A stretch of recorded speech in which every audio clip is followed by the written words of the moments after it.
भूजा भी देख लो।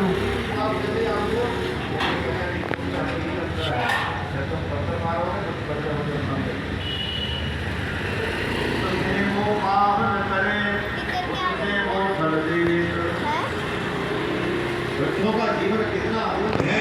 लकड़ी के भी कुछ जब लकड़ी बुझा देते हैं, जब जलाने के बाद जो अंजलि उसको छोड़ देते हैं, उसको क्या कहते हैं? जब वो अग्नि बुझ जाती है तो उसके जो अंश बचते हैं उसको क्या कहते हैं? कोयले को उसको रख लेते हैं। और कोयला भी काम कब आता है? तो जब कभी सर्दी बहुत पड़े तो एक सिकड़ी बनाओ, उसमें रखो, आराम से उसे तापो। कोयले के बाद में कोयला भी जल करके क्या बनता है? कोयला भी जल करके फिर राख बन जाता है। और राख भी काम आती है काहे के लिए? बर्तन साफ करने के लिए। हाँ, अब तो लोग भीम सावर का उपयोग करते हैं, ये ले आते हैं वो ले आते हैं, लेकिन ग्रामीण अंचलों में पहले, अब तो वहां भी सब ये सिस्टम पहुंच गया। ग्रामीण में भी काम नहीं रहे, गाँव भी शहर हो गए। पहले गाँव में कच्ची रोडें हुआ करती थी, मार्ग नहीं थे, कैसे लोग जाते थे, परेशान होते थे। लेकिन आज आपकी शहर की बढ़िया रोड नहीं होगी, उतनी बढ़िया रोड अब गाँव में नाली मिलेगी, या नाला मिलेगा, बड़ी सुंदर रोड मिलेगी, लाइट मिलेगी, पानी मिलेगा, बड़ा डेवलप हुआ। राख से ध्यान देना, वो राख घर में कोई टीवी का बीमार व्यक्ति जो होता है, कोई घर में रोगी होता है, उसके लिए बर्तन अलग से रखे जाते हैं। और उसके बर्तन किससे मले जाते हैं? और उसके बर्तन उस राख से मले जाते हैं, उससे बड़े कीटाणु समाप्त। जमाना कहा कभी न पर कहा न जा। संतों का हृदय कैसा होना चाहिए? संत हृदय नवनीत समाना। नवनीत किसे कहते हैं? मक्खन को। मक्खन से भी ज्यादा, देखो मक्खन तो अपने दुख में ही दबता है, लेकिन संत कौन होते हैं? पर दुख द्रवै संत सुख नीता। जो दूसरों को दुख में जो तपे वही संत है। एक महात्मा जी एक गंगा जी में स्नान कर रहे थे, सामने से कोई बहता हुआ बिच्छू जा रहा था। महात्मा जी को दया आ गई, बोले ये मर जाएगा, पानी में तेज बहाव है, तेज लहर है गंगा जी की। हाथ में ले लिया बिच्छू को, और बिच्छू ने डंक मारा, फिर हाथ से छूट गया, फिर हाथ में लिया, फिर बिच्छू ने डंक मारा, फिर हाथ में लिया, फिर छोड़ा, फिर लिया, फिर छोड़ा। वहां कुछ लोग स्नान कर रहे थे, उन्होंने कहा महाराज ये बिच्छू तुम्हें बार बार डंक मारता है, बार बार आप बचाने का प्रयास करते हैं। महात्मा जी ने कहा ये 10 ग्राम का बिच्छू अपने स्वभाव को नहीं छोड़ सकता, तो मैं अपने स्वभाव को कैसे छोड़ सकता हूँ? एक छोटा सा बिच्छू इतना बड़ा अपने स्वभाव को नहीं छोड़ सकता, तो मैं अपने स्वभाव को कैसे छोड़ सकता? सामू मनु ने दादा ने समझाया है, देखो ध्यान देना। ध्रुव जी ने भगवान को तो प्रसन्न कर लिया 5 वर्ष की अवस्था में, लेकिन 5 वर्ष की अवस्था में सत्संग तो न मिला नहीं। विवेक जीव को कब आता है? जब व्यक्ति सत्संग करता है। तो बिन सत्संग विवेक न होई, राम कृपा बिन सुलभ न सोई। और जब शाम्बु मनु का सत्संग मिला तो शाम्बुल डाउन हो गए, और दादाजी मुझसे भूल हो गई, मुझे क्षमा करना। कुबेर भगवान ने दर्शन दिए हैं। सुरुचि को जब पता चला कि उत्तम की हत्या हो गई, तो उसने भी अपने प्राण त्याग दिए बेटा की आगे। इधर 36,000 वर्ष राज्य जब पूरा हो गया, तो यह भगवान ने कहा था कि ध्रुव तुम्हें लेने के लिए मेरे पार्षद तुम आएंगे। इधर भगवान के पार्षद आ गए विमान लेकर के, सामने विमान खड़ा हुआ है, चलो ध्रुव। हाँ, भगवान ने आपसे कहा नहीं था, तुम्हारे नाम से लोक की रचना की गई है। लेकिन ध्यान देना, विमान थोड़ा सा ऊंचा पड़ता है। ध्रुव जी महाराज नीचे खड़े हुए हैं, विमान थोड़ा ऊंचा है, उसमें चढ़े कैसे? कोई सीढ़ी तो है नहीं। सामने से मृत्यु देवता आकर के खड़े हो गए। ध्रुव जी से कहा कि जिस संसार में जिसने जन्म लिया है उसको मरना जरूर पड़ा है। ध्रुव जी ने कहा आप कौन है? हमारा नाम है मृत्युदेव। ध्यान देना, मृत्यु जीव के ऊपर सवार होकर के जाती है। मृत्यु का मौत का कोई बहाना होता है, चाहे एक्सीडेंट का बहाना हो, चाहे बीमारी का बहाना हो, चाहे ब्लड प्रेशर का बहाना हो, चाहे साइलेंट अटैक का बहाना हो, कुछ भी बहाना हो, लेकिन मौत कौन सी बहाना होता है। ध्रुव जी महाराज कहते हैं कि विमान में चढ़ने के लिए थोड़ी सी मुझे असुविधा हो रही है, आप थोड़ी रुक जाओ। और आज सुखदेव मुनि कहते हैं परीक्षित आज विमान पे आरूढ़ हो गए, मृत्यु के देवता के ऊपर पैर रख करके विमान पे आरूढ़ हो गए। मृत्यु मूर्धनम पदम दत्त्वा आरोहाद्भुतम ग्रहम।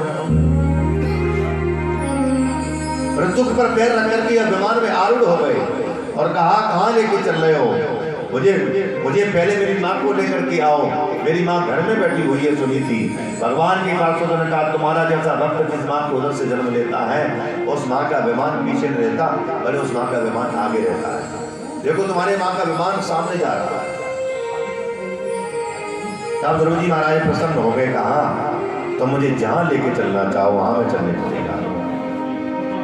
जहां ले चलोगे वहीं मैं चलूंगा, जहाँ ले चलोगे बोलो वहीं मैं चलूंगा। जहाँ नाथ रखोगे, जहाँ फिर खिलोगे, जहाँ नाथ रखोगे, जहाँ फिर खिलोगे वहीं मैं रहूंगा। जहाँ ले चलोगे वहीं मैं चलूंगा, जहाँ न चलोगे वहीं मैं चलूंगा। जहाँ न फिर खिलोगे, जहाँ न फिर खिलोगे वहीं मैं रहूंगा। जहाँ ले चलोगे वहीं मैं चलूंगा।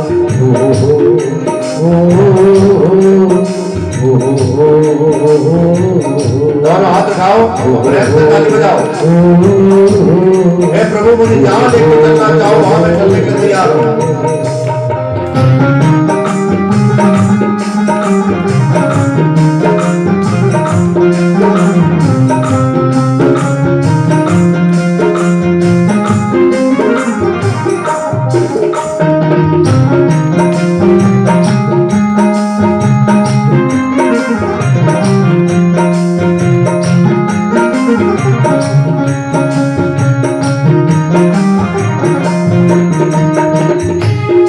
जीवन समर्पित शरण में तुम्हारी, तुम्ही मेरे शरीर बसे, तुम्ही प्राण प्यारे।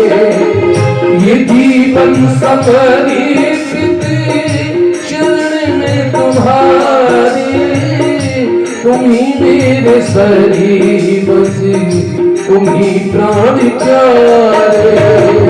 जो भी कहोगे नाथ, जो भी कहोगे नाथ वही मैं करूँगा।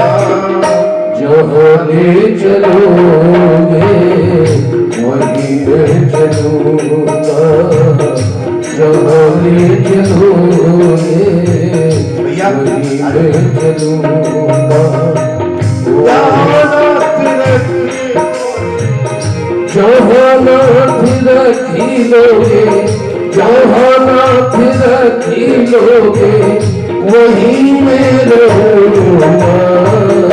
जहाँ ले चलोगे वहीं मैं चलूँगा।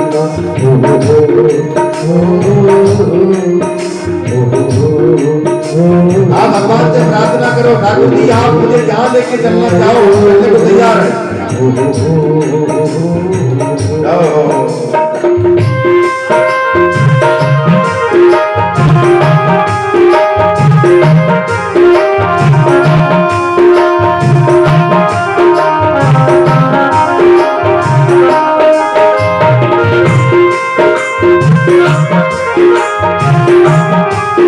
बहुत सुंदर भाव है।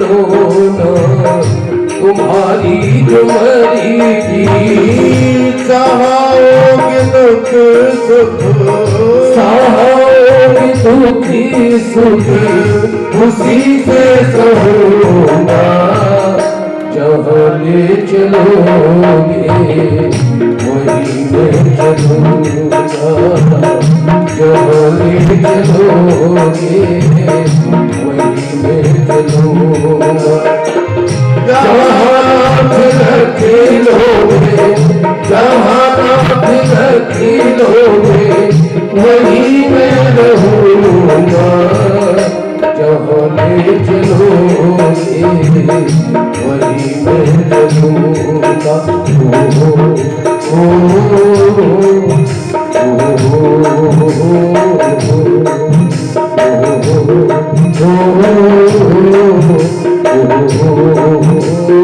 प्रेम से दोनों हाथ उठाइए और ताली बजाइए।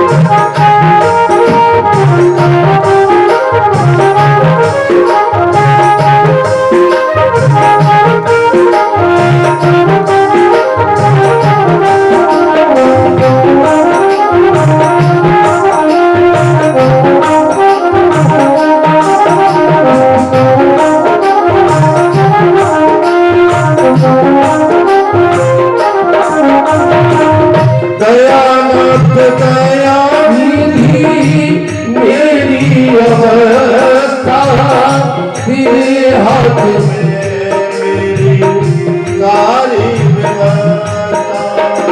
बोलो दयानाथ दया निधि मेरी अवस्था तेरे हाथ में मेरी सारी व्यवस्था, कुछ कहना भी होगा, कुछ कहना भी होगा तुम्हीं से कहूँगा, जहाँ ले चलोगे वहीं मैं चलूँगा, जहाँ ले चलोगे वहीं मैं चलूँगा, जहाँ नाथ रखे लोगे, जहाँ नाथ रखी लोगे, जहाँ नाथ रखी लोगे, जहाँ नाथ रखी लोगे वहीं मैं रहूँगा, जहाँ ले चलोगे वहीं मैं चलूँगा।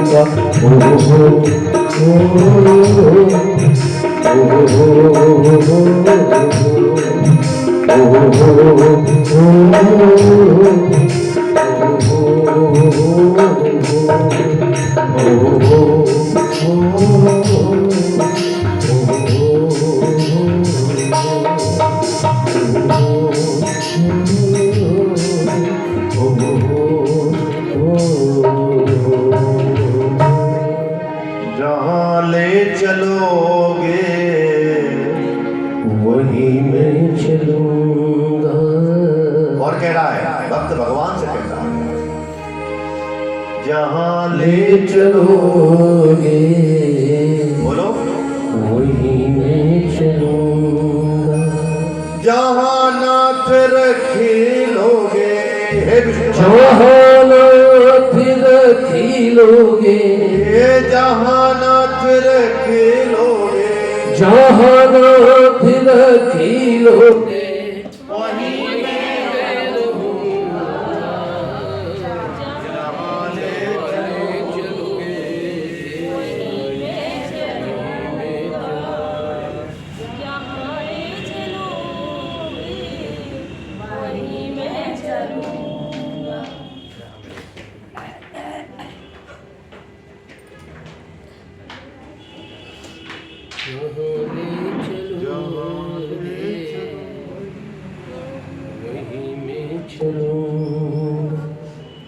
ओ हो हो हो हो हो। हे प्रभु आप जहाँ भी मुझे लेके चलेंगे अच्छी जगह पे लेके चलेंगे। कथा में देखो भगवान कहाँ लेके जाते हैं, कथा में लेके जाते हैं, सत्संग में लेके जाते हैं, पुण्य करने जाते हैं।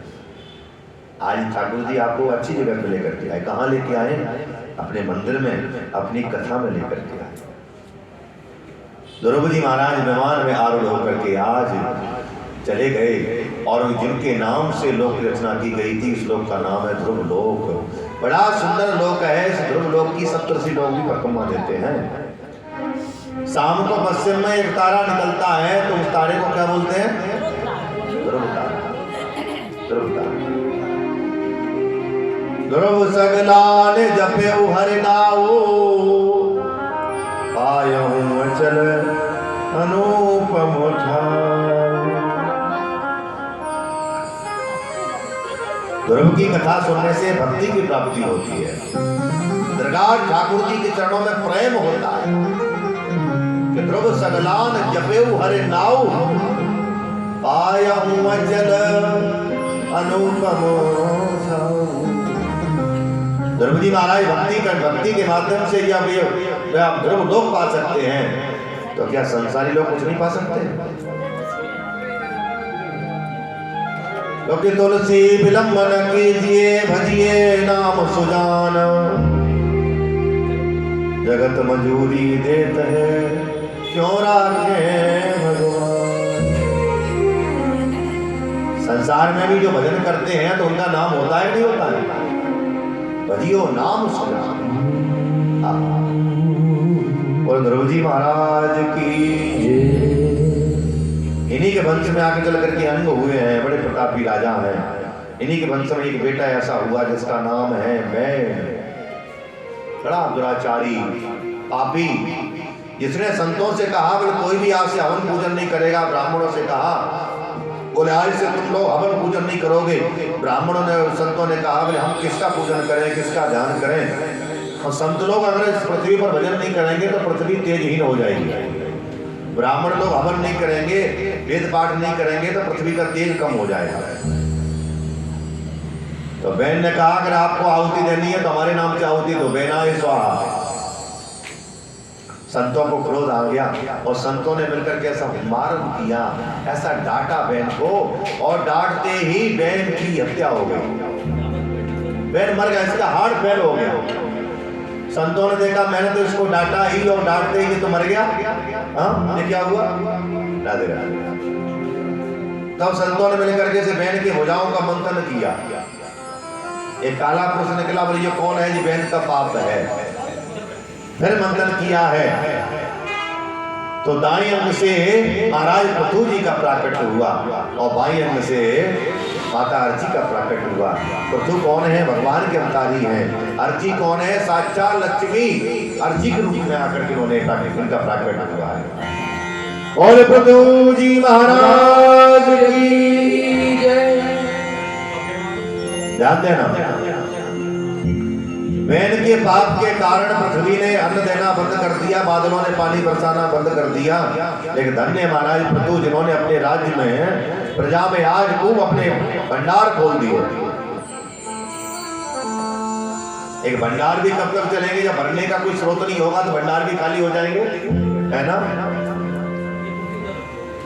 आज भंडार सब खाली होने लगे, अन्न का वस्त्र का जितने भंडार है सब खाली होने लगे। तो प्रजा ने कहा महाराज मेरा पालन पोषण कैसे होगा? पृथु जी ने कहा कि मैंने अपने सारे भंडार सब खोल दिए हैं, भंडार भी खत्म होने वाले, अब क्या करें?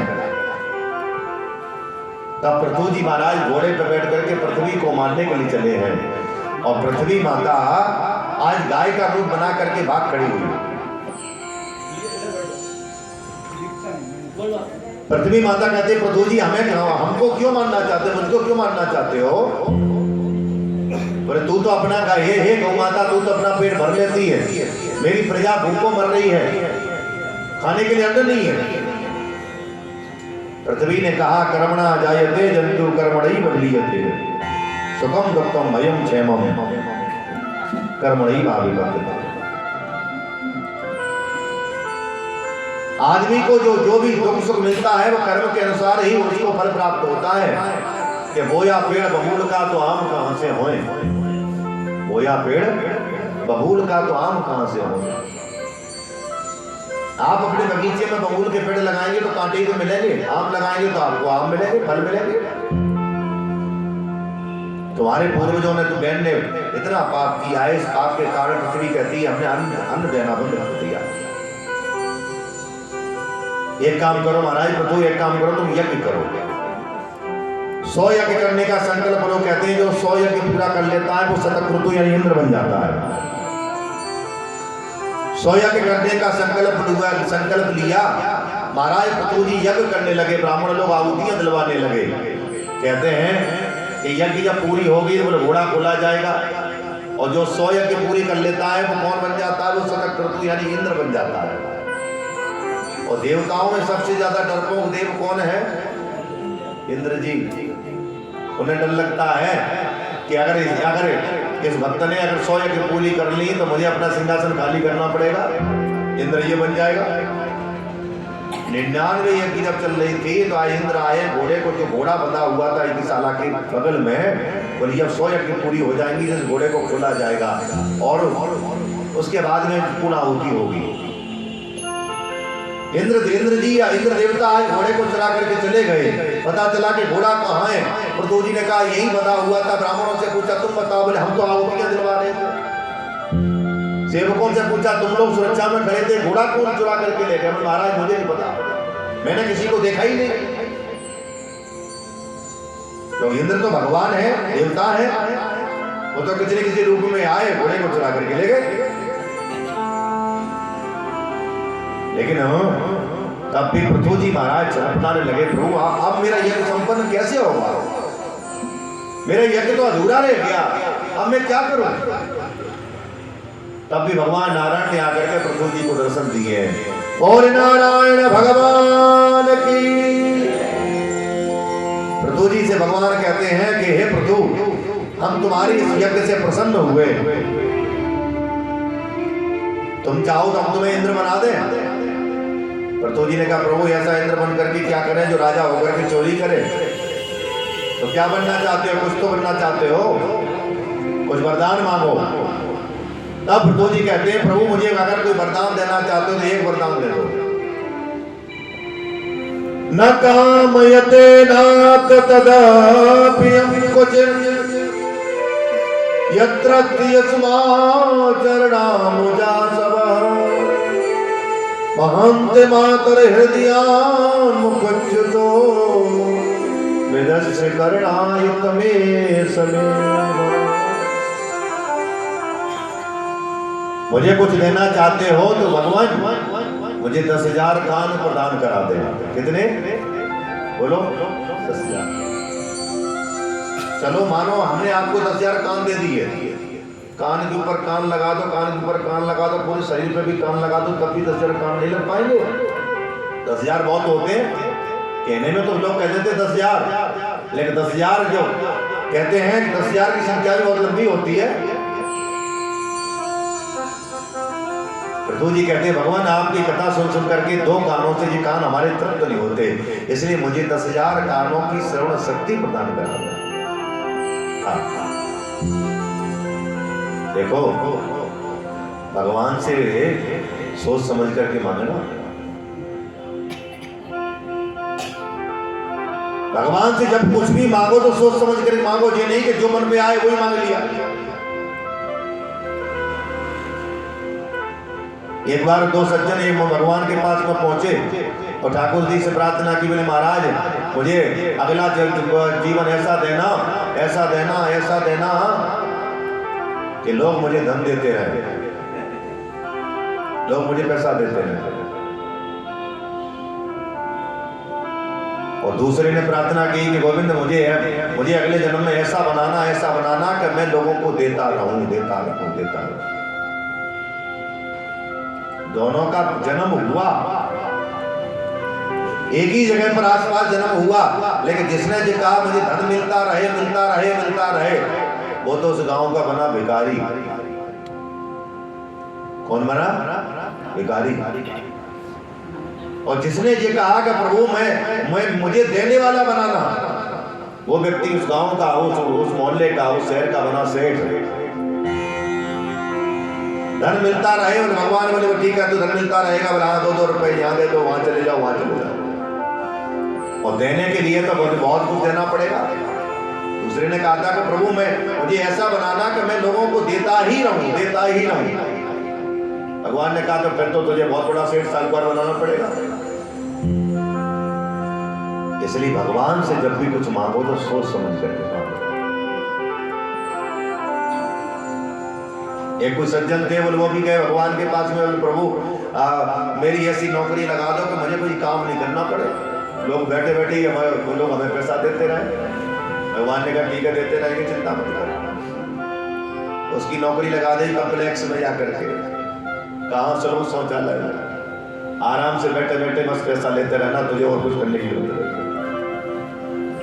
ध्यान देना, भगवान से मांगो, भगवान के पास में आओ तो भगवान से कहो कि हमें देने वाला बनाओ, देने वाला बनाना, लेने वाला नहीं।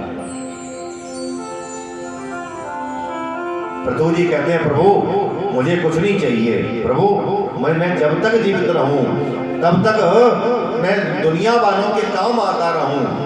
कहते हैं कि हमारे शरीर से कोई पाप ना हो, शरीर से पुण्य होता रहे, मैं लोगों के काम आता रहूं।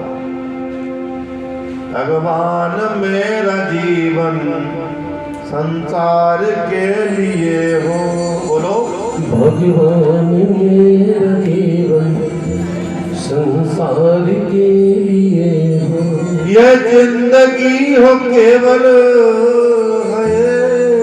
ये जिंदगी हो केवल उपकार के लिए हो। भगवान मेरा जीवन संसार के लिए हो, भगवान मेरा जीवन संसार के लिए हो। और वो चाहता है कि मेरा जीवन उपकार के लिए हो। एक बार खड़े हो जाओ, भैया खड़ी हो जाए, बहुत बढ़िया नाचते। भगवान मेरा जीवन संसार के लिए हो, भगवान मेरा जीवन संसार के लिए हो, ये जिंदगी हो केवल, ये जिंदगी हो केवल उपकार के लिए हो। भगवान मेरा जीवन संसार के लिए हो, भगवान मेरा जीवन संसार के लिए हो, ये जिंदगी हो केवल, ये जिंदगी हो केवल उपकार के लिए हो। भगवान मेरा जीवन संसार के लिए हो, भगवान मेरा जीवन संसार के लिए। ताली बजाते हुए दोनों ऊपर हाथ उठाइए, हरि बोल।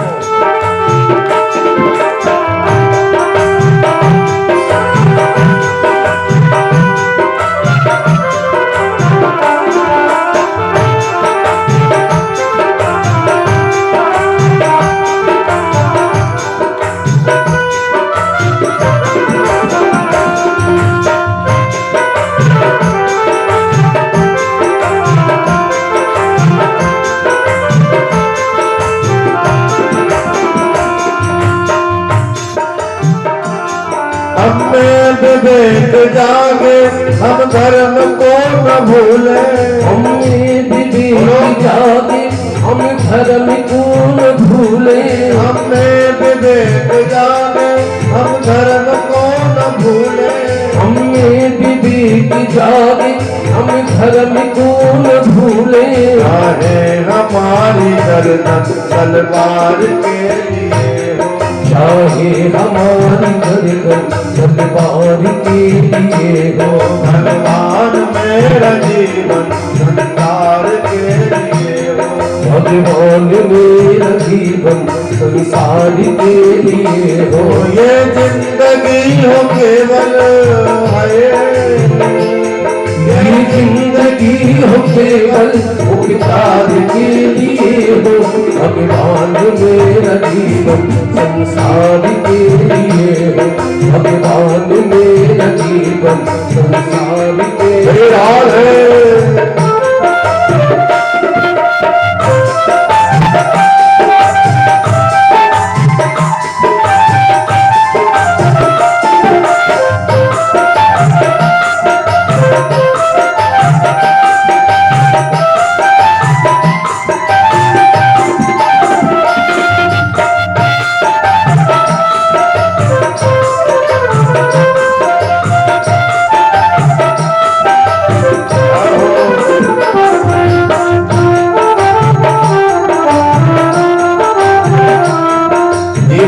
इसलिए कभी तो कहते हैं नफरत को त्यागो, दुश्मनी को त्यागो, ऐसे भक्त बन जाओ कि तुम्हारा दुश्मन भी ये कहे कि हम ये बदल गए। सुंदर स्वभाव मेरा शत्रु का मन रिझाने, सुंदर स्वभाव मेरा शत्रु का मन रिझाने, सुंदर स्वभाव मेरा शत्रु का मन रिझाने, सुंदर स्वभाव मेरा शत्रु का मन रिझाने। देखते ही तेरे तुम प्यार के वह देखते ही कहते तुम प्यार के लिए हो। ये जिंदगी हो केवल है ये जिंदगी हो केवल उपकार के लिए हो। भगवान मेरा जीवन संसार के लिए हो। भगवान मेरा जीवन संसार के लिए हो। ये जिंदगी हो केवल ये जिंदगी हो केवल उपकार के लिए हो। भगवान मेरा जीवन संसार के लिए, भगवान मेरा जीवन संसार के लिए हो। ये जिंदगी हो केवल ये जिंदगी हो केवल उपकार के लिए हो। भगवान मेरा जीवन संसार के लिए हो। भगवान मेरा जीवन संसार के लिए हो। भगवान मेरा जीवन संसार के लिए हो। भगवान मेरा जीवन संसार के लिए हो। भगवान मेरा जीवन संसार के लिए।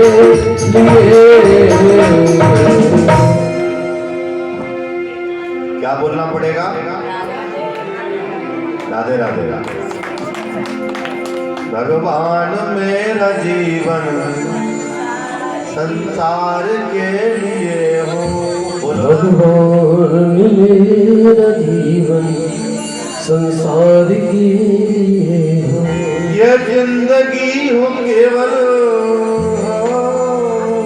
ये जिंदगी हो केवल है। ये जिंदगी हो केवल उपकार के लिए हो। भगवान मेरा जीवन संसार के लिए हो। भगवान मेरा जीवन संसार के लिए। संतरा भैया आ जाए, निर्मला भैया तो आ चुकी है, संतरा भैया तो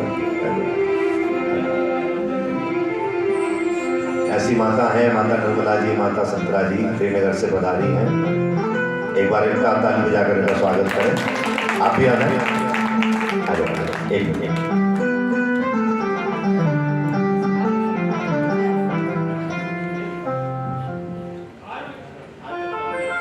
ये माताएं त्रिनगर में जब कथा होती है तो निरंतर सेवा करती रहती हैं। और आश्रम में देखो आपने कमरा भी बनवाया है निर्मला के नाम से, संतरा के नाम से। तो एक बहुत बहुत स्वागत माता जी का, आप दोनों माताओं का। परशुराम भवन में जब कथा हुई तो उसमें आप राधा माधव सेवा समिति में आप कार्यकारिणी भी बनी है। हमारी ब्रजयात्री सेवा धाम से भी आप जुड़ी हुई हैं, गौशाला से भी जुड़ी हुई है। तो ऐसी दोनों माताओं का हम स्वागत करते हैं। तो वो शब्द मुझे याद आ गया, भगवान मेरा जीवन संसार के लिए हो। भगवान मेरा जीवन संसार के लिए हो। ये जिंदगी हो केवल है, ये जिंदगी हो केवल उपकार के लिए हो। भगवान मेरा जीवन संसार के लिए। जब तक सांस रहे तब तक पुण्य करते रहो, धर्म करते रहो, अच्छा करते रहो। हाँ, तुम्हारा दुश्मन भी कोई हो गए तो वो भी तुम्हारे स्वभाव को देख करके ये कह दे कि भैया अब ये इनके अंदर शत्रुता समाप्त हो गई, अब ये प्यार करने लगे हैं, अब ये प्रेम करने लगे हैं। सुंदर स्वभाव मेरा शत्रु का मन रिझा ले, वो देख के ही कह दे कि तुम प्यार के लिए हो। आहा। भगवान ने आज बड़ी सुंदर वर्षा हुई है, ध्रुव जी की आज पृथु जी की आज यज्ञ से भगवान प्रसन्न हुए हैं और खूब वर्षा हुई। वर्षा के कारण खेतों में खूब अन्न हुआ। पृथु जी महाराज किसान बन करके आज उसो बैल अच्छा अच्छा माता जी कपिल की मैया आए, बाबू जी को देखा है माता जी, एक बार ताली बजा दे माता जी, बहुत सुंदर माता की माता होती है। एक बार सभी लोग राधे राधे बोले, जोर से बोले। खूब आनंद हुए हैं, प्रजा खुशहाल हो गई। पृथु जी महाराज खूब जय जयकार की है। राजा हो तो कैसा हो, पृथु जैसा होना चाहिए, जो कि अपने प्रजा का पूरा ख्याल रखते हैं। देखिए राजा पिता के समान होता है और पिता वो ही अच्छा होता है जो अपने पुत्रों का ख्याल रखता हो। राधे राधे।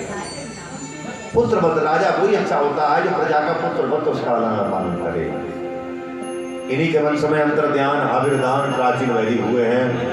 महू में पढ़े हुए थे और महू में पढ़ने के कारण आज नारद जी ने जाकर के प्राचीन वैदिक का मोह दूर किया है, क्योंकि इन्होंने लाखों घोड़ों की बलि दे दी। प्राचीन वैदिक ने बकरों की बलि दे दी, तब पुरंजनों पाख्यान सुना करके उनका मोह दूर किया। इनसे कहा बोले ये घोड़ों की बकरों की बलि देना कोई अच्छी बात नहीं है। अहिंसा परमो धर्मा, हमारे शास्त्रों में हिंसा तो है ही नहीं। महाराज शास्त्रों में लिखा है पशु आलवेद, बोले आलवेद का अर्थ होता है मारना। तुम्हारा जो अभिमान है इस अभिमान को मारो। जो घोड़े के समान सर उठा करके चलते हैं, किसी के सामने सर झुकता नहीं है, इसको सर को झुका करके चलो। और जो परिवार के प्रति ममता है, मैं मेरा मकान, मेरा बेटा, मेरी बेटी, मेरी ये, तो इस ममता की आहुति दो। कभी ये मत कहना कि मैंने मकान बनाया है, ये फैक्ट्री मैंने खोली है, हमने खोली है।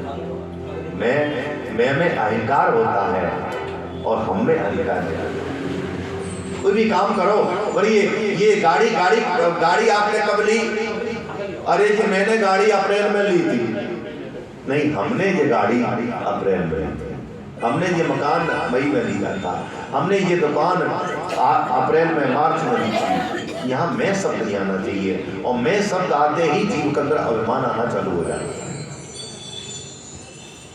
बल्कि ये आज जो कुछ भी कर रहे हैं वो किसकी कृपा से हो रहा है? ठाकुर की कृपा से हो रहा है। मैं नहीं आना चाहिए, सब आपकी कृपा से सब काम हो रहा है।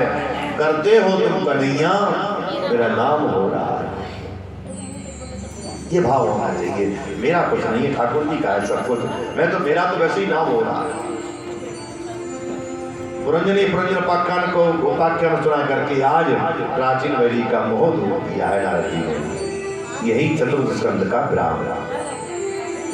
पंचम स्कंद में कथा आती है प्रियव्रत महाराज की। प्रियव्रत कौन? महाराज उत्तानपाद के बड़े भ्राता। अच्छा, यहाँ प्रश्न उठता है, पहले छोटे की कथा पहले कह दी सुखदेव मुनि ने, है ना? उत्तानपाद तो छोटे हैं, बड़े भ्राता मनु महाराज के बड़े बेटा कौन है? प्रियव्रत। उत्तनु पादासा उत्तानपाद। समाज में जिसका नाम होता है, मतलब सर जिसका नीचे हो, पैर उसके ऊपर हो। कभी कभी ऐसा होता है, छोटे भी बड़े कमाल के होते हैं, छोटों का बड़ा खूब नाम होता है, लेकिन जब सीढ़ी की बात आती है, बड़ा कौन है, और तब बड़े का नाम आता है। तब बड़े का नाम बड़ा कौन है? बोले प्रियव्रतो भागवता आत्मा राम कथम मुने ग्रहे रमत यन मूला कर्म बंध पराभव। प्रियव्रत महाराज बड़े प्रतापी राजा, साक्षात भगवत स्वरूप हैं। भागवत में क्या है? भक्ता नाम भागवतम। इस भागवत में भक्तों की चरित्र ही तो है। भक्ता नाम भागवतम। आज भगवत स्वरूप है प्रियव्रती महाराज। इन्हीं के वंश में आग्नेय, नाभि, और इन्हीं के वंश में एक ऐसे पुत्र हुए जिनका नाम है श्री ऋषभदेव जी महाराज। बड़े प्रतापी राजा हैं। और ऋषभ देव जी से ही जैन धर्म की उत्पत्ति हुई है। जैनी भाइयों के प्रथम किंकर अगर कोई है तो श्री ऋषभ देव जी महाराज। ऋषभ देव लेकिन ऋषभ देव जी महाराज के 100 पुत्र, बड़े बेटे का नाम भरत।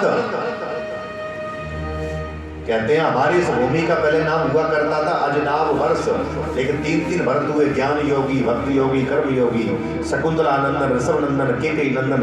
3 भरतों के नाम से आज पृथ्वी का नाम चेंज होकर के इस पृथ्वी का नाम पड़ गया भारत वर्ष। महाराज ऋषभ देव जी ने 100 पुत्रों को अपने पास में बुलवाया, कहा बेटा तुम्हें जो जन्म मिला है क्यों मिला है? भरत जी ने कहा हमें जो जन्म मिला है बढ़िया खाने पीने के लिए मिला है, मौज मस्ती के लिए मिला है। हम तो राजकुमार हैं, हमें जो जन्म दिया है तो बढ़िया, देखो हमें कुछ काम धाम तो करना ही, नौकर चाकर लगे हुए, सुबह चाय पी लेते हैं, फिर घोड़े पे बैठ के चले जाते हैं, खेल के आ जाते हैं, फिर कुछ खा पी लेते हैं, फिर शिकार खेलने चले जाते हैं, फिर भोजन कर लेते हैं, एसी चला करके, पंखा चला करके सो जाते हैं। हाँ, या सर्दी है तो रजाई ओढ़ के सो जाते हैं, कंबल ओढ़ के सो जाते हैं। हाँ, शाम को फिर भूख लगती है, फिर कुछ खा पी लेते हैं, फिर चले जाते हैं घूमने के लिए। देखो ऋषभ देव जी महाराज कहते हैं बेटा तुम्हें जो जन्म मिला है खाने पीने के लिए नहीं मिला, परोपकार के लिए मिला है, सेवा के लिए मिला है। ना हम देहो देह बादान लोके कष्टान कामान हरते विड़बुजाए तपो दिव्यम पुत्र कायेन सत्वम शुद्धे तिस्मात् ब्रह्म सौखम तुनंतम। बेटा जो जन्म मिला है खाने पीने के लिए नहीं मिला, संतों की सेवा करने के लिए, गुरुओं की सेवा करने के लिए। ये शरीर हमारा पवित्र कब होता है कि मुखे पवित्रम यद राम नामम। हमारा मुख पवित्र कब होता है? जब राम का नाम लेते हैं। मुखे पवित्रम यद राम नामम हृदय पवित्रम यद ब्रह्म ज्ञानम। हृदय पवित्र कब होता है? जब ब्रह्म का ध्यान करते हैं, प्रभु का चिंतन करते हैं, तब हृदय पवित्र होता है। मुख पवित्र होता है भगवान का नाम लेने से, हृदय पवित्र होता है प्रभु का चिंतन करने से, प्रभु की झांकी दिल में विराजमान करने से। और चरण पवित्र कब होते हैं? और चरणौ पवित्रौ यद तीर्थ गमनम। ये चरण पवित्र कब होते हैं? जब तीर्थ में गमन करते हैं, वृंदावन जाते हैं, मंदिर में जाते हैं, गौशाला जाते हैं, गुरु की सेवा करने के लिए जाते हैं, तब ये चरण पवित्र होते हैं। चरणौ पवित्रम यद तीर्थ गमनम। चरण पवित्र होते हैं जब तीर्थ में हम जब जाते हैं, मंदिर में जाते हैं, देवालय जाते हैं, गुरुद्वारा जाते हैं, आहा गौशाला जाते हैं, तब ये चरण पवित्र होते हैं। ओ हस्तौ पवित्रम यद पुण्यदान। हाथ पवित्र कब होते हैं?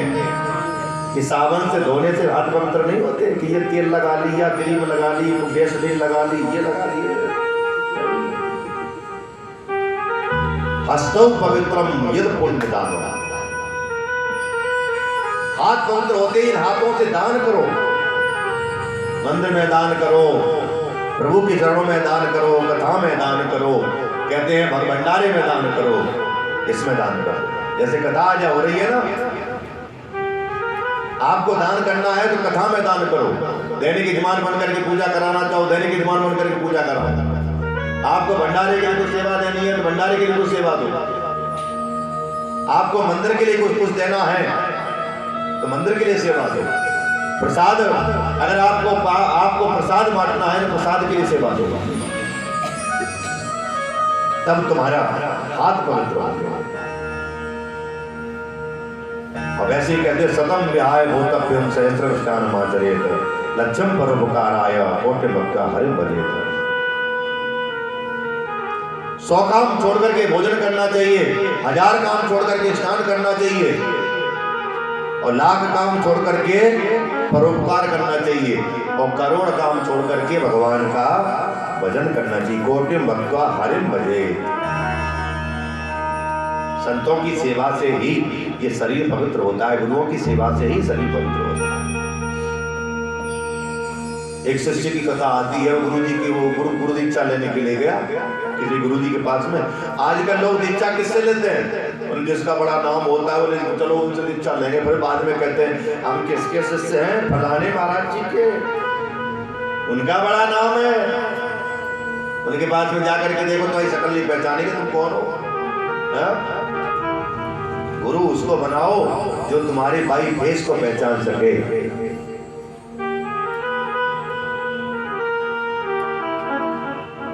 गुरुजी के पास पहुंच गए, महाराज हमें दीक्षा दे दो। गुरुजी ने कहा दीक्षा तो दे देंगे लेकिन तुम आश्रम में सेवा करनी पड़ेगी। आश्रम में रहोगे? हाँ रहेंगे। बोला अब क्या है, वो भंडारा पाने तो आएगी, तो यहाँ आश्रम में सेवा करनी पड़ेगी। बोले गुरुजी एक काम नहीं हमसे होता और सारे काम हम कर लेंगे। गुरुजी ने सोचा हो सकता है एक आध कोई काम नहीं जानता होगा, एक आध कोई काम नहीं जानता होगा। ये 100 काम में से एक काम कोई व्यक्ति नहीं जानता हो तो कोई उसकी बड़ी बात नहीं है, ना करे, कोई दिक्कत नहीं। आहा, कान में मंत्र दे दिया, गले में माला पहना दी, चंदन तिलक लगा दिया, बन गए शिष्य। अब तो बस आप भटकता हुआ देखो मैं दीक्षा ले ली, मैंने मंत्र ले लिया, अब मेरा आश्रम पर पूरा अधिकार हो गया, मैं अधिकार से कह सकता हूं इस आश्रम का शिष्य हूं। गुरुजी ने बहुत दिन हो गए देखते देखते बोले कुछ काम न करे, बस भंडारा पा ले और सो जा। बोले बेटा रसोई में कुछ काम वाम कर लो, बहुत दिन हो गए, अब तो कुछ सेवा कर लो। सब लोग सेवा में लगे रहते हैं और तुम कुछ काम दाम नहीं करते, कुछ कम से कम सेवा तो करो। क्या सेवा करें? बोले बेटा भंडार में जाकर के सब्जी कटवा दो। बोले गुरुजी ये भी काम नहीं होता। बोले आटा लगवा दो। बोले यही काम नहीं होता। रोटियां सेक दो। बोले यही काम नहीं होता। गुरुजी ने कहा अच्छा ऐसे चेला अगर हमें मिल गए 10 पाँच तो फिर हो गया कल्याण। काम धाम कुछ करना नहीं, बोले यही काम नहीं होता, यही काम नहीं होता। एक दिन गुरुजी स्वयं लगे सेवा में, उन्होंने सब रसोई बनवाई साथ में और चेला बैठा बैठा देख रहा था। गुरुजी ने अंत में कहा बेटा आकर के अब खा तो लो, भोजन तो कर लो। तो कह दिया गुरुजी चलो भोजन कर लेते हैं, अगर भोजन नहीं करेंगे तो लोग मुझे कहेंगे कैसा शिष्य है जो गुरुजी की बात नहीं मानता, कैसा शिष्य है जो गुरुजी की बात नहीं मानता। भोजन कर ही लेते। शिष्य वो होना चाहिए जो गुरु की सेवा करे, गुरु के आश्रम में खूब सेवा करे। संतों की सेवा करो बेटा। बड़ा सुंदर उपदेश दिया। आज 9 तो 9 एक सुर कह गए कवि, हरि अंतरिक्ष पपलायन दुबिल चमस इत्यादि, वो भी जंगल में चले गए। कृष्णदेव जी महाराज भी जंगल में चले गए। भरत जी महाराज को ईश्वरदेव नहीं कहते, उनको भी वैराग्य हुआ। एक दिन उनको भी वैराग्य हुआ, वो भी जंगल में चले गए। और आज जंगल में कहाँ पहुंचे राज भरत जी महाराज? नेपाल पहुंचे, गंडकी नदी के किनारे। गंडकी नदी के किनारे कुटिया बनाई, आराम से वहां भजन करने लगे। लेकिन एक दिन की बात भरत जी महाराज ने क्या देखा है, आज उस गंडकी नदी में एक हिरणी पानी पीने के लिए आई। ये वही गंडकी नदी है जिसमें से गोल गोल सालिग्राम जी पाए जाते हैं, जहाँ आपके घर में पूजा करते हैं ना। हाँ, एक हिरणी पानी पीने के लिए आई। शेर ने दहाड़ लगा दी। शेर के डर के मारे आज हिरणी उस नदी को लांघना चाहती। नदी का वेग बहुत लंबा है। उसका गर्भ शिशु निकल गया, गर्भणी थी वो हिरण का बच्चा, हिरणी का बच्चा पानी में बहने लगा। हिरणी दूसरे किनारे पर जाकर तो उसका प्राण त्याग दिए। भरत जी महाराज ने देखा कि इसका बचाना ही तो सबसे बड़ा धर्म है, कि दया नहीं तो संत कसाई, दया नहीं तो संत कसाई, और दया करी तो आपद आई। आज इस हिरण के बच्चे को लेकर के गए, इसका नाम राजा रख दिया। हा 2-4 मालाएं करते थे, धीरे धीरे सब छूटने लगी। आज जो माला लेके बैठते हैं भरत जी महाराज, तो हिरण का बच्चा, उसके छोटे छोटे सींग हैं, सींगों से खुजलाने लगता है, तब भरत जी महाराज उसको अंक में बन लेते हैं। ये तो वही हाल हो गया कि आए थे तो हर भजन को ऑर्डर लगे कपास, घर छोड़ा, दरवाजा छोड़ा, पत्नी छोड़ी, बच्चा छोड़े, और आज जंगल में पहुंचे। जंगल में भी आज एक हिरण के बच्चे से मोह हो गया। देखो बचाना कोई बुरी बात नहीं है, संत का संत हृदय नवनीत समाना, बचाना तो अच्छी बात है, लेकिन हिरण के बच्चे में मोह हो जाना ये अच्छी बात है, ये अच्छी बात है। हिरण का बच्चा भी एक दिन हिरण के झुंडों में मिलकर के चला गया। भरत जी ने आज देखा कि भाई वो हिरण का बच्चा कहाँ है, हा राजा हा राजा हा राजा। कहते मरते समय जीव की जो मति होती है वही तो उसकी गति होती है। हिरण की याद में अपना शरीर को त्यागा है, उन्हें हिरण ही बनना था। और हिरण तो हरी घास खाते हैं लेकिन ये कुछ नहीं खाते।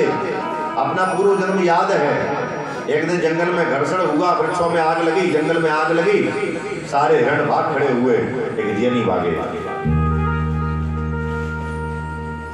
शरीर को जला करके राख कर दिया और पुनः तो तीसरा इनका जन्म होता है एक पंडित जी के घर में। आहा, तब भी इनका जन्म एक पुत्र के रूप में हुआ और आज बड़े सुंदर हैं। आज पंडित जी महाराज ने इनका नाम रख दिया भरत और कान में मंत्र दे दिया, गायत्री मंत्र दे दिया और बेटा इस मंत्र को सुनाओ।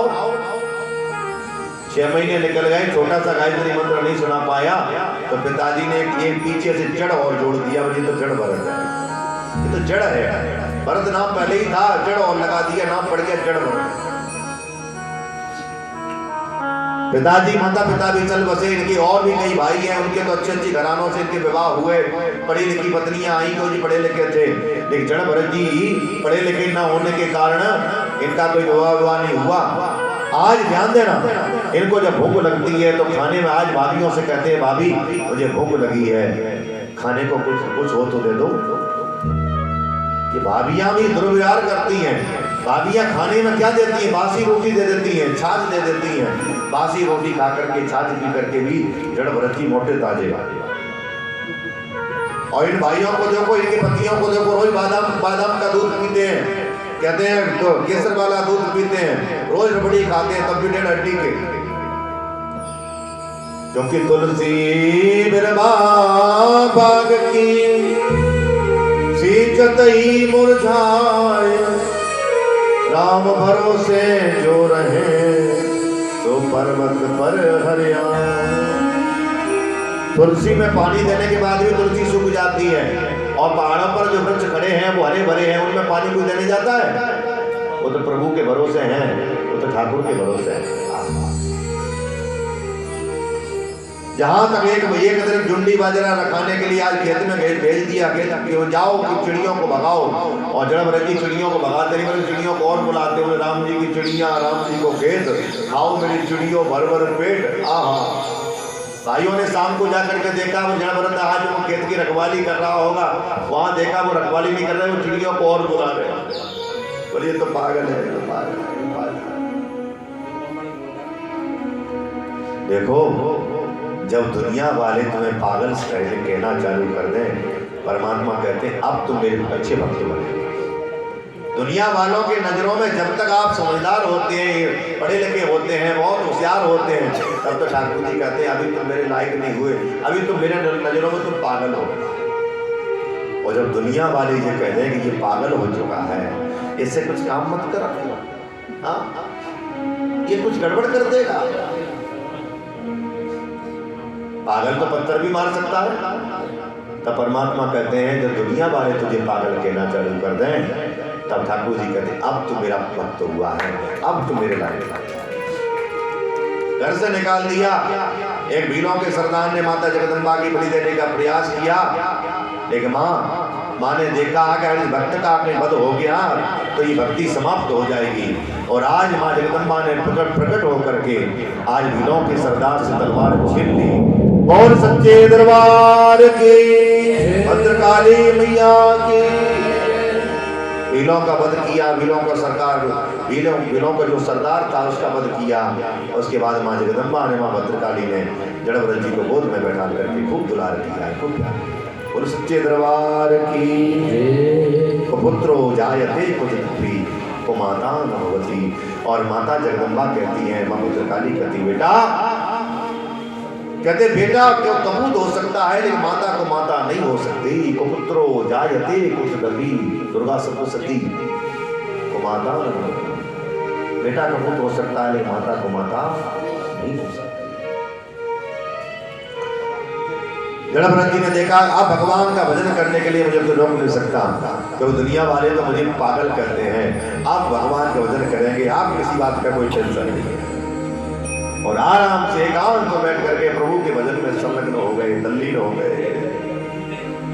राम नाम के हीरे मोती मैं बिखराऊं गली गली,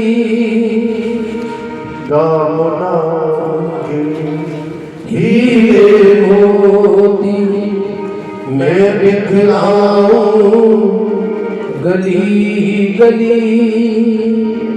ले लो रे कोई राम का प्यारा, ले लो रे राम का प्यारा, शोर मचाऊं गली गली। राम नाम के हीरे मोती मैं बिखराऊं गली गली। राम नाम के हीरे मोती मैं बिखराऊं गली गली। मैं रोए कोई राम का प्यारा, मैं रोए कोई राम का प्यारा, शोर मचाऊं गली गली। राम नाम के हीरे मोती।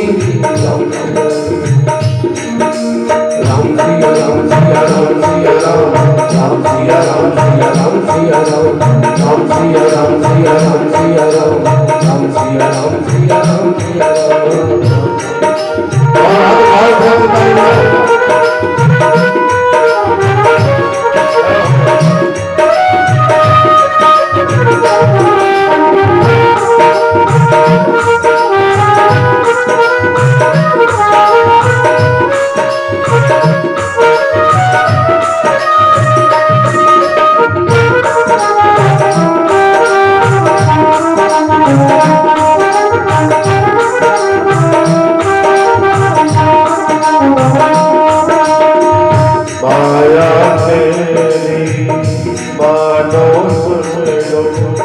एक दिन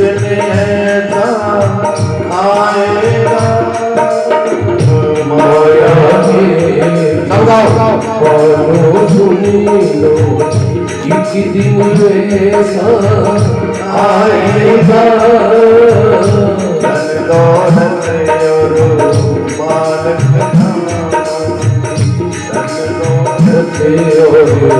मालिक जान यही खड़ा जाएगा।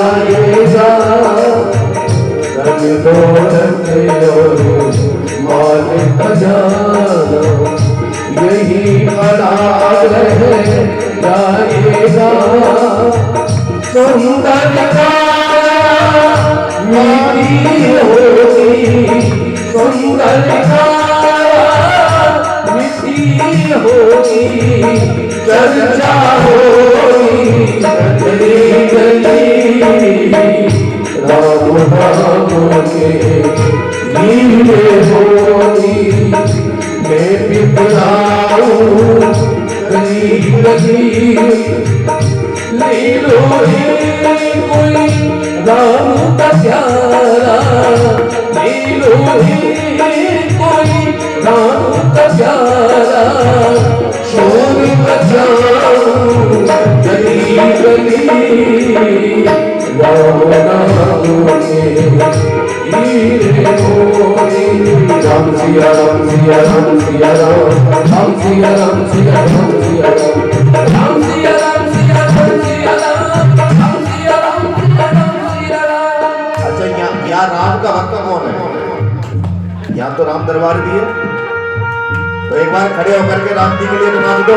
राम सिया राम सिया राम सिया राम, राम सिया राम सिया राम सिया राम, राम सिया राम सिया राम सिया राम, राम सिया राम सिया राम सिया राम, राम सिया राम सिया राम सिया राम,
दुनिया वाले जब पागल कहने लगे समझो परमात्मा के आप तो सच्चे भक्त बन चुके हो। एक सिंधु सौरी देश का राजा रघुवन पालकी में बैठ करके जा रहा था, ध्यान देना, कहाँ जाना चाह रहा है? गुरु से मिलने के लिए। कहते हैं गुरु से मिलने के लिए जावे कि संत से मिलने के लिए जावे तो अपने पद को त्याग करके जाना चाहिए, एक भक्त बन करके जाना चाहिए। एक अभिमान में आज पालकी में बैठ करके जा रहा था। 4 सेवक लगे हुए थे, उन चारों में से एक को बुखार आ गया। उन महाराज हमसे नहीं अब पालकी ढोई जा रही है। राजा रघुवन ने कहा जितनी भी प्रजा है सब हमारी तो है, कोई भी तुम ये लेकर के आओ, इस पालकी में लगा दो। कोई हट्टा कट्टा व्यक्ति को पकड़ करके लाओ। जड़भरत जी मिल गए खेत में बैठे हुए, ओहो जी बहुत अच्छा है, बहुत हट्टा कट्टा है, स्वस्थ भी दिखाई दे रहा है, चलो। हाँ, ये ने पूछा कहाँ लेके जा रहे हैं? पालकी में जाकर के लगा दिया। पालकी को जड़भरत जी लेके चलने लगे। उनका स्वभाव है कि जब सामने कोई जीव जंतु चींटी चीटा कोई आ जाता है तो छलांग लगा देते हैं। पालकी ढोने वाला व्यक्ति छलांग लगाएगा तो पालकी में बैठे हुए व्यक्ति की क्या दशा होगी? बोलो। जो डंडा लगाता ना, तो खोपड़ी जो बांस लगा हुआ था, खोपड़ी में कई बार लगा। राजा रघुवर ने कहा तुम लोगों को ठीक से चलना नहीं आता? जो तीन जो सेवक लगे हुए थे उन्होंने कहा महाराज मैं तो ठीक से चल रहा हूँ, लेकिन नया जी हट्टा कट्टा जी मोटा ताजा जी बाबा सा लगाया, ये ठीक से चलना नहीं जानता। राजा रघुवर ने जैसी पालकी में जब पर्दा हटा करके देखा, मोटे ताजे जड़ भरत जी, ओहो जीवते ही तो मुर्दे के समान हो, इतने मोटे ताजे होकर के तुम्हें ठीक से चलना नहीं आता? ठीक से चलो नहीं मैं तुम्हें दंड दूंगा। सुखदेव मुनि कहते हैं परीक्षित आज जड़ भरत जी ने सोचा कि अगर इस अभिमानी राजा को मैंने नहीं सुधारा तो दुनिया वाले हमको जड़ ही कहेंगे, इसलिए आज इसको सुधारना होगा। पालकी को रख दिया, पालकी को रख करके आज राजा रघुवर को पालकी में जड़ भरत जी ने निकाला है और एक ही बात कही, राजन गेहूं को पीस करके आटा बना देते हैं, आटे को पीस करके क्या बनाएंगे? फूल को पीस करके इत्र बना देते हैं, इत्र को पीस के क्या बनाओगे? शरीर की क्या चिकित्सा करोगे? बचपन से लेकर के बुढ़ापे तक शरीर के साथ में देखो कितनी चिकित्साएं होती हैं। जीवन में जब तक सांस है तब तक चैन नहीं है। कोई न कोई बुराई भलाई अच्छाई बुराई ये सब लगा ही रहता है। लोग कहते हैं भैया मर जाए तो अच्छा तभी चैन आएगा, मरने के बाद भी चैन नहीं आता। चैन किसको आता है? बोले बोलिया जो अच्छा करके जाता है उसको तो चैन आता है, बोले अच्छा नहीं करके जाता उसको भी चैन नहीं आता। लोग उसे कुछ कहते ही रहते हैं, चलो अच्छा हुआ, ऐसा हुआ, वैसा हुआ। राजन आप कहाँ जा रहे हैं? बोले गुरु के पास में जा रहे हैं। बोले गुरु से मिलने के लिए जाने तो क्या अभिमान लेके जाना चाहिए? क्योंकि संत मिलन को चालिए तज माया अभिमान। संतों से गुरुजनों से मिलने के लिए जावे तो अभिमान को त्याग करके जाना चाहिए। तुम अभिमान को लेकर के जा रहे हो। और रही बात तुम राजा हो, मैं भी पूर्व जन्म में राजा था।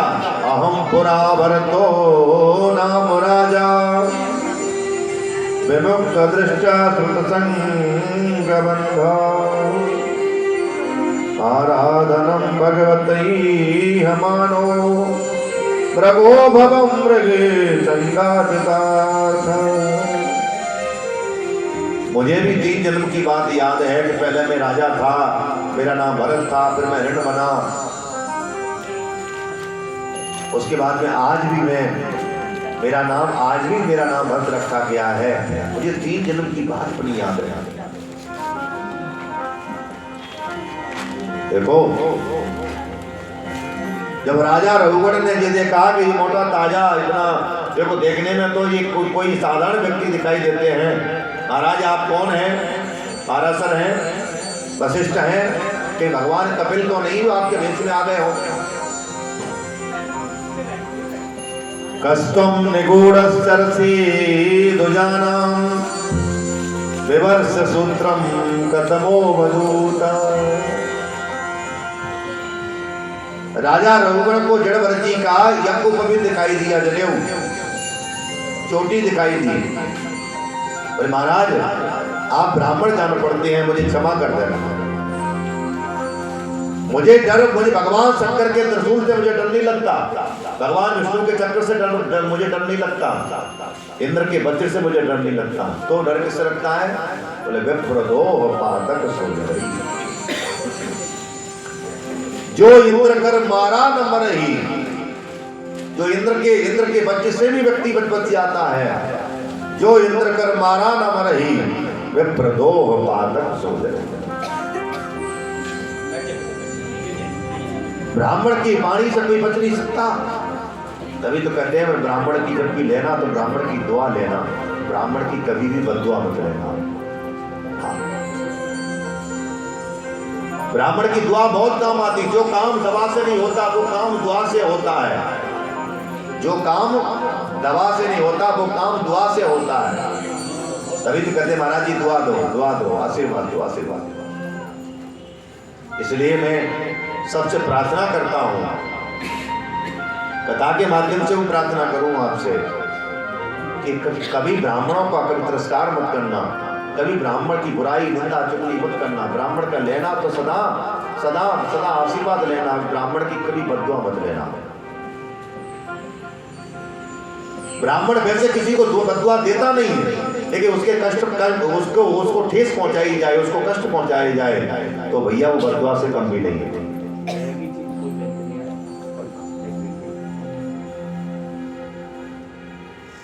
एक सूचना मैं आपको दे दूं और आज से देता ही रहूंगा।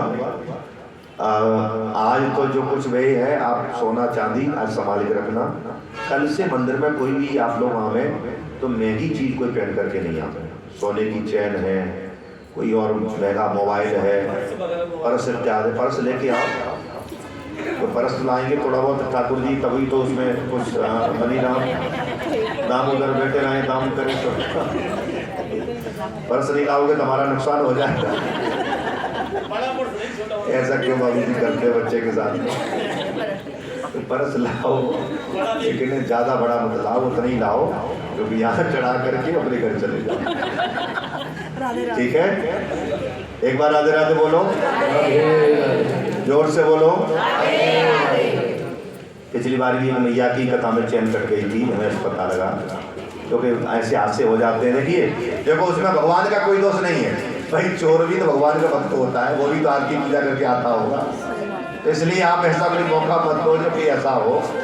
हम चाहते हैं कि ऐसी कोई किसी के साथ मनोनी घटना ना हो और सब लोग प्रेम से कथा सुनते हैं, सुनते रहें। इस मंदिर की गरिमा और ये यहाँ की भव्यता जो बनी हुई है इस मंदिर की, हमेशा के लिए बनी रहे। एक बार पुनः राधे राधे बोलें। आज राजा रघुगण ने देखा, महाराज आप कौन हैं? ब्राह्मण हैं। बोले ब्राह्मण से मुझे डर लगता है। और आज राजा रघुगण जड़भरत जी का शिष्य बन गया, दीक्षा ले ली, अपने राज्य का त्याग कर दिया। क्यों? बोले सट सुधरें सत संगत पाई, सट सुधरें सत संगत पाई, पारस परस को घात सुहाई।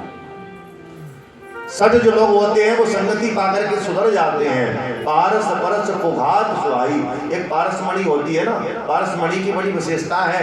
इस पारसमणि से लोहा भी स्पर्श करा दो वो भी सोना बन जाता है।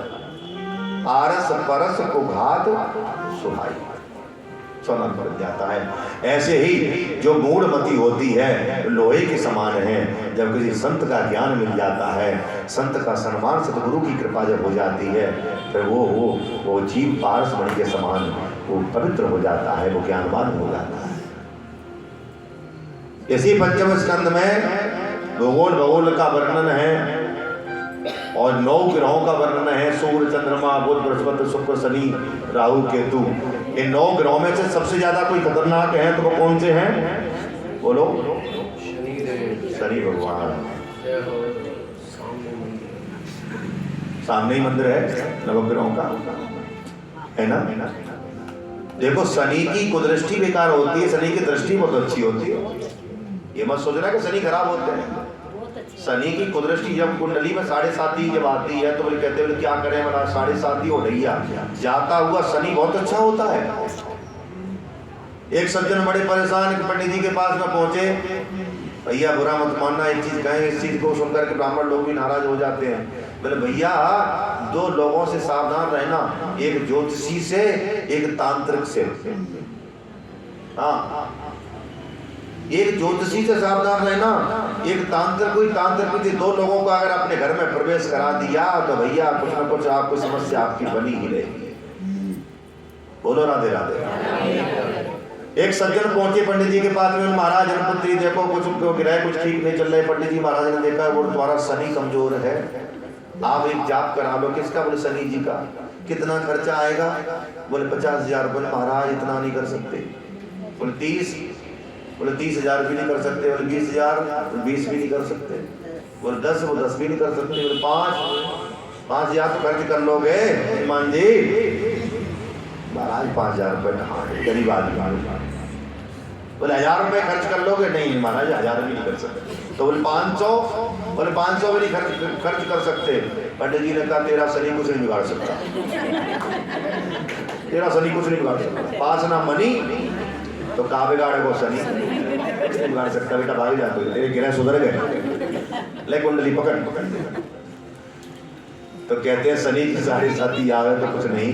कहते हैं भगवान शनि की 7.5 से भोले बाबा भी नहीं पहुंच पाए, उनके ऊपर भी शनि का प्रभाव आया। वो भी जमीन के अंदर समाधि लेकर के जब आज शनि की 7.5 से ग्रसित हुए हैं शनि जी ने। कहते शनि के 7.5 का जब प्रभाव आवे तो कुछ नहीं करना चाहिए। राम रक्षा स्तोत्र का पाठ करो, हनुमान चालीसा का पाठ करो, शनिवार को शनि भगवान पर तिल चढ़ाओ। और वैसे तो कलयुग है, कलयुग में शनि की बड़ी महिमा है। कलयुग में 3 देव, शिव शक्ति और शनि देव। माता रानी के मंदिर गली गली मिल जाएंगे, भोलेनाथ के गली गली मिल जाएंगे। ऐसी शनि की भी महिमा दिन पर दिन बढ़ती जा रही है, क्योंकि न्याय का देवता कौन है? शनि भगवान। शनि की पूजा भी बड़ी सर्वोपरि है। अगर शनि की कृपा से तुम्हारा पहिया अगर चल गया ना, उसे कोई रोक नहीं सकता, फिर चलता ही रहता है। समय का पहिया चलता है, समय का पहिया चलता है, इस पहिए के साथ साथ में भाग्य बदलता है। समय का पहिया चलता है, समय का पहिया चलता है, इस पहिए के साथ साथ में भाग्य बदलता है। समय का पहिया चलता है, समय का पहिया चलता है, और इस पहिए के साथ समय का भाग्य बदलता है। समय का पहिया चलता है, समय का पहिया चलता है, इस पहिए के साथ साथ में भाग्य बदलता है। समय का पहिया चलता है, समय का पहिया चलता है। शनि भगवान प्रसन्न जब हो जाए, क्योंकि न्याय के देवता शनि है। इन्होंने किसी को नहीं छोड़ा, विक्रमादित्य को नहीं छोड़ा। जब उन्होंने शनि की साधना की, तब शनि भगवान ने प्रसन्न होकर उनके ऊपर कृपा की। बोले शनि भगवान की। हनुमान चालीसा का पाठ करो, राम रक्षा स्तोत्रम का पाठ करो, क्योंकि शनि ने हनुमान जी से वरदान वचन दे दिया है कि हे हनुमान जी, जो तुम्हारा पाठ करेंगे, तुम्हारी हनुमान चालीसा का पाठ करेंगे, उनकी पर मेरी कुंडली में अगर मेरा प्रभाव अगर खराब भी होगा तो मैं उनके ओर कभी आंख उठा करके मैं देखूंगा नहीं। क्यों? ये शनि जी हनुमान जी के पास में पहुंच गए। बोले हम आपके पास में आना चाहते हैं। बोले क्या करोगे? बोले आप अच्छे लग रहे हो, बैठो। हनुमान जी के ऊपर शनि जी बैठ गए। हनुमान जी महाराज ने क्या किया? दोनों हाथ लंबे करके ऊपर पार उठा करके उनकी खोपड़ी पर रख दिया। देखो जन्म होने वाला है, कोई बात नहीं। अब शनि जी बड़े चिल्लाए, महाराज गोजा लग रहा है। हनुमान जी ने कहा कोई बात नहीं, थोड़ा बहुत और एक पत्थर रख दूंगा ऊपर। नहीं महाराज अब गोजा बहुत लग रहा है, मुझसे अब सहन नहीं हो रहा है। तो हनुमान जी ने कहा वचन दो, मेरे भक्तों को तुम सताओगे नहीं। शनि ने कहा तुम सताने की बात कर रहे हो कि हम उनकी ओर आंख उठा करके भी नहीं देखेंगे। जो हनुमान चालीसा का पाठ करते हैं उनके ऊपर शनि आंख उठा करके भी नहीं देखते। बोलो राधे राधे। इसी पंचम स्कंद में नरकों का वर्णन है। नरक कितने प्रकार के? 28 प्रकार के नरक हैं। अगर नरकों की चर्चा हमने यहाँ चालू कर दी तो यही कथा धरी की धरी रह जाएगी। लेकिन 2 नरकों की चर्चा करेंगे, कुंभी पाक नरक, एक अंदर तामस नरक। कुंभी पाक नरक में कौन जाता है? जो कि व्यभिचार करता है, वो व्यक्ति कुंभी पाक नरक में जाता है। वहाँ क्या है? वहाँ उस नरक में वो एक कढ़ाई है, उसमें तेल खोला है और उस व्यक्ति को ले जाकर उस तेल में डाल दिया जाता है। एक अंदर तामस नरक होता है जो झूठी गवाही देता है या नाना प्रकार के लोगों को सताता है, परेशान करता है। ऐसा व्यक्ति अंदर तामस नरक में जाता है। वहाँ की भूमि तांबे के समान तपती हुई, लाल लाल तांबे के समान, उस जीव को वहां डाल दिया जाता है। वो छटपटाता है, भगवान की स्तुति करता है। यमराज जी उसको यातनाएं देते हैं, उसको दंड देते हैं।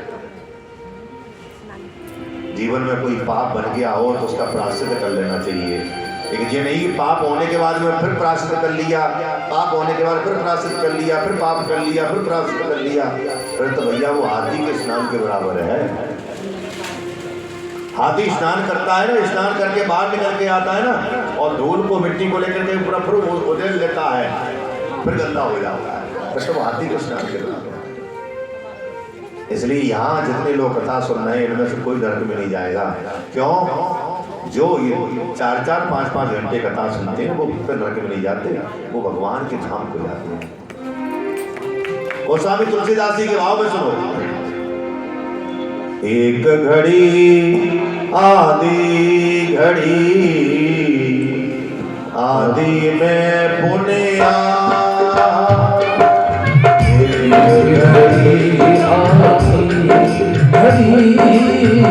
आदि में पुनिया,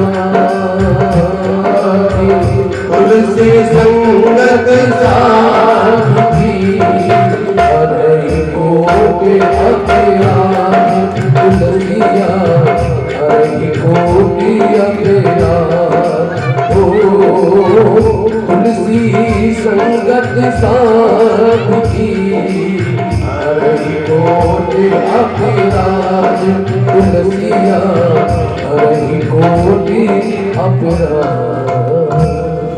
ज्योतिष में ये घड़ी होती है 24 मिनट की। ये घड़ी का सत्संग मिल जाए, ये घड़ी का ना मिले तो आधी घड़ी का मिल जाए। 24 में से आधी कर दो कितने हो जाते हैं? 12 के भी आधी कर दो 6। एवरी डे डेली अगर 6 मिनट का सत्संग भी अगर जीवन में मिलता रहे तो वो जीव नरक में नहीं जाता, वो जीव स्वर्ग में जाता। जो भगवान का 6 मिनट भी भगवान का भजन करते हैं, कथा सुनते हैं, वो नरक में नहीं जाते, वो प्रभु के धाम को जाते हैं। इसलिए तभी तो कहते हैं जिंदगी की न टूटे लड़ी, भजन करी घड़ी दो घड़ी, ओ जिंदगी की न टूटे लड़ी, भजन करी घड़ी दो घड़ी। लंबी लंबी उमरिया को छोड़ो, हो लंबी लंबी उमरिया को छोड़ो, लंबी लंबी उमरिया को छोड़ो, लंबी लंबी उमरिया को छोड़ो, ना वो मझदार में है पड़ी, भजन कर ले घड़ी दो घड़ी, कथा सुन ले घड़ी दो घड़ी, जिंदगी की न टूटे लड़ी, भजन कर ले घड़ी दो घड़ी।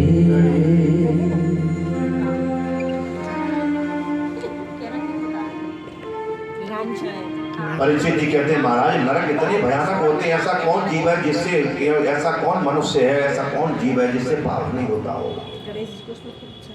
इतने नरक भयानक होते हैं।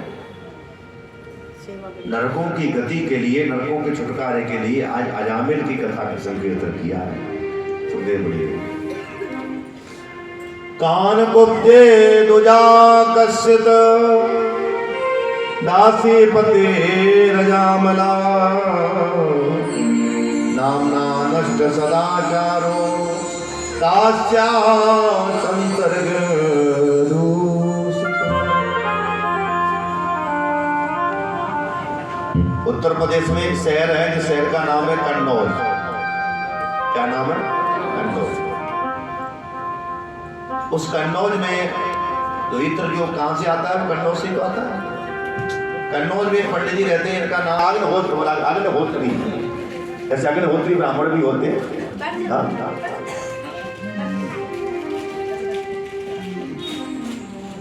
डेली हवन करते हैं अजामिल जी। देखो जंगल में संदा लेने के लिए जाते हैं, संदा लेने के लिए जाते हैं, लेकिन ये तो की बात, जंगल में संदा लेते समय कुछ आंखों से गंध निकल लिया। काम कहां से प्रवेश करता है? काम 2 ही जगहों से प्रवेश करता है, या आंखों से या कानों से। आंखों से गंदा देखेंगे तो काम प्रवेश करेगा, कानों से गंदा सुनेंगे तो काम प्रवेश करेगा। चिपकाले सैया फेविकोल से ऐसे गाना सुनेंगे तो फिर कान पवित्र होंगे। हाँ बोलो, ऐसे ऐसे गाने सुनकर के कान पवित्र नहीं होते बल्कि अपवित्र होते हैं। ऐसे ऐसे गाने, बिल्ला पालूंगी जरूर चाहे जान चली जाए। नारायण जी ने कहा प्रभु जी आपने अच्छा नहीं किया, आपने गज की रक्षा कर दी, ग्राहकों को आपने मार दिया। भगवान ने कहा मैं अपने भक्तों को तो उद्धार करता ही हूँ, लेकिन मेरे भक्तों का भी कोई आकर के कोई पैर पकड़ लेता है तो मैं पहले उनका उद्धार कर देता हूँ, पहले मैं उनका कल्याण कर देता हूँ। ये दोनों श्रापित थे, एक हू नाम का गंधर्व, एक इंद्र नाम का राजा, दोनों श्रापित थे। संतों ने श्राप दिया, एक हाथी बना, एक एक एक एक ग्रह बना। और तुमने मुझे प्रणाम किया तो ये माला हम तुम्हें पहना देते। दुर्वासा जी ने अपने गले में से माला उतार करके इंद्र को पहना दी और इंद्र ने इस माला को उतार करके हाथी के गले में पहना दिया। हाथी ने उस माला को अपने सूंड से तोड़ करके पैरों में कुचल दिया। दुर्वासा जी ने श्राप दे दिया कि भगवान की प्रसादी माला का तुमने अपमान कर दिया, ऐसे तुम धन में तो मलाल हो चुके हो, जाओ मैं तुम्हें श्राप देता हूँ तो श्री क्षय हो जाओ। असुरों ने आज असुरों पर चढ़ाई कर दी, सारे देवताओं का आज उपद्रव हो गया, देवता लोग आदर भटकने लगे। सारे देवता लोग मिलकर के भगवान के पास में पहुंचे, प्रभु क्या करें, रहने का कोई ठिकाना ही नहीं। भगवान ने कहा तुम देवता लोग राजा बलि के पास में पहुंचे हैं। देवताओं ने कहा हम आपसे दोस्ती करने के लिए आए हैं। राजा बलि ने कहा तुम छलिया हो, तुम्हारे साथ तुम छल करोगे। देवताओं ने कहा बलि इतना नाराज क्यों होते, हमारी माता ही तो अलग अलग है, हम पिता तो हमारे एक ही, हम कश्यपति को संतान है, तुम दिति के हो, हम आदित्य के हैं, एक हम दोनों के पिता तो एक ही है, कश्यप नाम के महात्मा, तो हम लोग सगे भाई जैसे हुए, सगे भाई हुए। अच्छा क्या चाहते हो? बोले हम समुद्र मंथन करना चाहते हैं और समुद्र में से क्या निकलेगा? बोले समुद्र में से जो भी रत्न निकलेंगे, जो भी वस्तुएं निकलेंगी, हम लोग आधा आधा कर लेंगे। देवदेव महादेव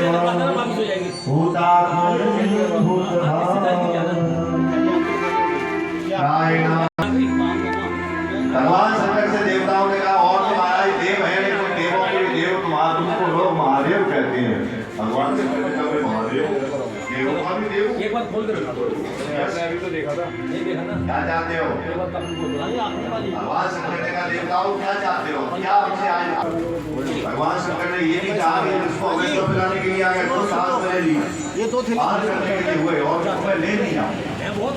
फिर मन में सोचा अंदर लेके जाता हूँ तो भगवान बैठे हुए हैं, भगवान को कष्ट होगा, बिगड़ता हूँ तो विनाश हो जाएगा।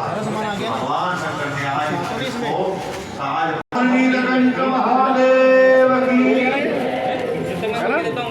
समुद्र मंथन हुआ, कौस्तुभ मणि निकली, पारिजात निकला, उनको भी साधुवाद।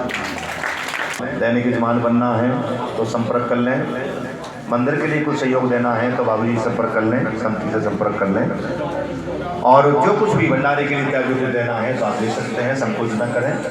कहते हैं दान में अपने लिए संकोच हो सकता है लेकिन परमार्थ के लिए संकोच नहीं हो सकता। मैं खुल के बोलता हूँ, वो देना भी चाहिए। तो एक बार सभी लोग राधे राधे बोलें। तपस्या हरिद्वार रखा, नासिक में रखा और उज्जैन रखा। इन अमृत के बूंदें दो चार गिरती गई, तभी से इन चारों जगहों पर महाकुंभ लगने लगे। आज देवताओं ने कहा प्रभु हमारे साथ में छल हो गया, तो भगवान मोहिनी बन करके आए हैं और छम छम करके आज असुर लोग आए दूध सुधा का पान करने लगे। वो हो इतनी सुंदर स्त्री तो मैंने जीवन में पहली बार देखी है। देवी हमसे विवाह करोगी? और नहीं, भगवान कर कहते हैं विवाह तब करेंगे, पहले अमृत का कलश तुझे हमें दे दो। बोले मुझसे विवाह करोगी? बोले पक्का, ये कलश तो हमें दे दो। अमृत कलश ले लिया और देवताओं के कहा लाइन लगा के बैठ जाओ। सारे देवताओं को कहा कि अमृत पहले तुम पी लो, और देवता लोग अमृत पान करने लगे और भगवान मोहिनी भगवान अमृत पिलाने लगे। हाँ हाँ हाँ, असुरों ने कहा कि इनको ही क्यों पिला रही हो पहले देवी? मोहिनी भगवान ने कहा जो पतला पतला सा आई तो हम इनको पिला देती है, गाढ़ा गाढ़ा सब तुम्हें पिलाएंगे, चिंता मत। भगवान मनी मन सोच रहे हैं कि तुम्हें हम कुछ नहीं पिलाएंगे।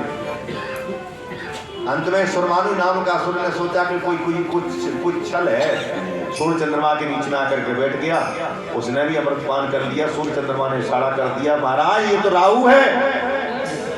भगवान ने अमृत कलश चक्र को आदेश दिया, सर को अलग किया, बोले अमृत पान करने के कारण बोले राहु, जो सर है वो राहु और जो धड़ है वो केतु। अब इसे मत मारो। पहले 7 ग्रह थे, 2 ग्रह और हो गए, राहु और केतु।